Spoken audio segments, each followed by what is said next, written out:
Hi, I'm Mark Bashore. Welcome to another in our Trusted Voices series. This is a project of Relaunch Greater Lansing.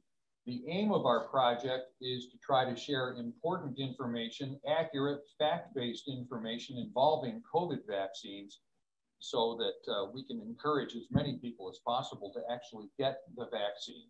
Joining us today, Tico Duckett of Duckett Brothers Distributing here in Lansing. Tico, great of you to join us. Thank you. Yeah, Mark, thanks for having me. I appreciate this opportunity. Talk to us for a minute or so, or however long you'd like, just in terms of your interactions with your team members at Duckett Brothers. What's been your approach to that?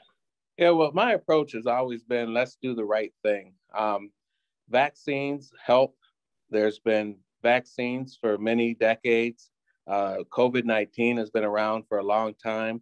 So this is nothing new to scientists. So when it comes down to vaccines, just trust the science, get the vaccine, and then you'll be healthy and you won't have to worry about getting sick, being on respirators, and possibly passing away and dying. Talk to us about some of maybe the hesitancy or the questions even that your team members have had involving the vaccine and how you've responded to them. Well, I look at it as, and I say this over and over, trust the science. Obviously, no one wants to be the first ones to get shots, but you have to be able to be healthy. And if you look around you, you'll see that, it was on a surge, it's coming back. And if you're not vaccinated, you're pretty much, I would say, and tell my employees, you're probably 90% sure you're going to get sick. To what degree, we don't know.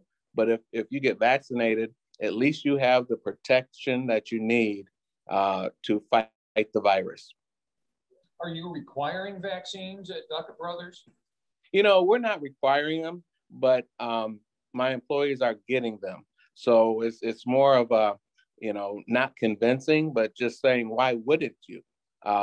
We don't want to be in a case where you're sorry and you don't want to say, well, I should have and could have. Well, just be proactive, get the shot. It's a shot that's going worldwide. We don't hear very many downturns towards the shot. So why wouldn't you? And so it's just all about taking the lead, getting healthy, getting the shot, staying safe. I'm curious, did you encounter much hesitancy or resistance at all amongst your team members? It sounds like... Well, yeah, first, absolutely. There's been, I want to say rumors, if you would have it, with vaccinations. And, there's been incidents that have happened in the past. But I think our technology has gone so far that there's been trials, there's been tests. And so, yes, definitely hesitant. But I think with everything going on, the team just got over it, and we're moving forward with the vaccinations. The surveys seem to indicate that the people who say they're not getting the vaccine are highest in minority communities. Why do you think that is, and what's been your response to those concerns? Well, that's a good one, a good survey.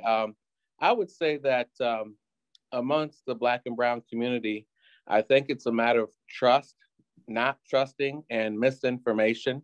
The information is not getting to the Black and Brown community where it's needed. And along with that, I think the Black and Brown leadership needs to stand up. And I think that's something that, I'm not saying that there's no leadership in the Black community, but there needs to be more. And what I say that is, examples like getting the vaccine at your local Black churches. That way, people will feel more comfortable. They can talk about the virus. They can get educated. And even going as far as going to some of the high schools that are predominantly minority people and getting vaccinations at high schools. For example, Lansing Everett or Lansing Sexton. So I think it's just a matter of educating and getting the Black and Brown community to trust what is out there. I think that's the biggest issue. Whenever I talk to a business owner, I'm always curious because we know there have been businesses that have been seriously hammered by this pandemic. It's been a painful thing, both health-wise and economically. How have you fared over the past year? You know, we've actually, we realized that our company is kind of pandemic safe, proof. When this all first started, we were selling a ton of hand sanitizer, disinfectants, gloves. It was crazy. And then it leveled off. But then as it continued, the pandemic continued, the cleaning end of our company really started to take off. And it really comes down to, there's a lot of cleaning companies out there, but you have to follow the CDC guidelines. And that's what we've done. We follow the CDC guidelines. We do all the proper steps. We check, we recheck, and we're doing it properly. So that's why our business has picked up, because just because of that. We know what we're doing and we just follow the guidelines, and it's really that simple. Hopefully we're closer to a point now where this whole thing will be in the rear view mirror. What do you look forward to the most at that point? You know, at that point, I just look forward to freedom. And what I mean by that is not having to basically worry about wearing a mask, coming across someone that has the virus. Really, the biggest one is just spending time with your family. It's easy. It used to be easy to call your family, go to the lake, hang out, come over to the house. Well, it's been over a year since I've seen a majority of my family. So I think that's the biggest thing that I will look forward to, is being able to gather during the summer at a barbecue with your mom, your dads, your brothers, sisters, cousins, friends. Those are the things that we took for granted. And now I think moving forward, Americans won't take that for granted. Our special guest here today has been Tico Duckett of Duckett Brothers Distributing in Lansing, one of our series of Trusted Voices interviews. Tico, great to see you again. Best of luck. Thanks for joining us. Thank you, Mark. Thanks for having me.